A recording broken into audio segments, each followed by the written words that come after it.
My name is Melanie Hemry, and I am a writer for the Believer's Voice of Victory magazine. I would say the story of my life was figuring out what my destiny was, because my family was avid readers. Some families played checkers or played cards. Our family read.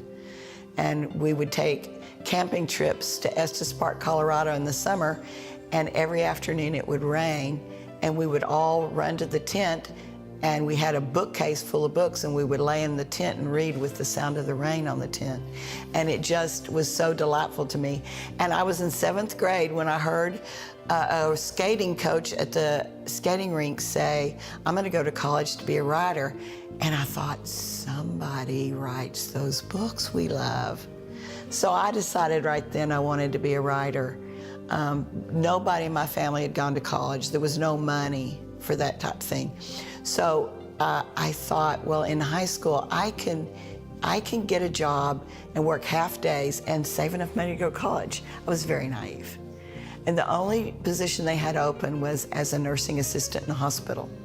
So I took that job and I worked half days in the hospital, went to school half days, and then was offered a scholarship in nursing. I didn't know what to do. So my Sunday school teacher had taught us, if any man lack wisdom, he should ask God. So I would walk to the end of my neighborhood and climb over a fence to a field and sit down under a tree after school and say, "Lord, I don't know what to do. I want to be a writer, but I've been offered a scholarship. I need you to tell me." And after about 2 weeks, I was sitting there. Every cell of my body heard these words: "I'm calling you into nursing. In your later years, you'll write." So I took the scholarship, I went into nursing. I nursed for 20 years, almost. I was supervisor of the coronary care unit at Baptist Hospital in Oklahoma City, and I loved my job. But then, when it was time, I quit my job and went back to school to learn to write. And now I'm starting over in a career where I know nothing, and I have to humble myself and be very, very teachable. And I think that's one of the things that we've all got to be teachable all of our life.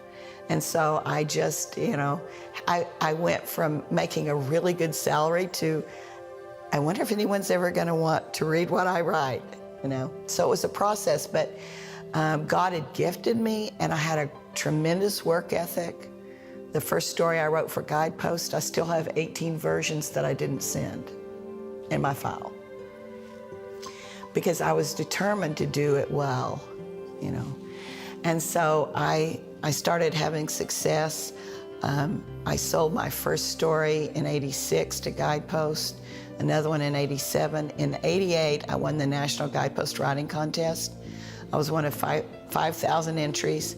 And then in 1989, I met the editor of the Believer's Voice of Victory, and she asked me if I wanted to write for them. I said, "Are you asking me if I want to put the faith message in print?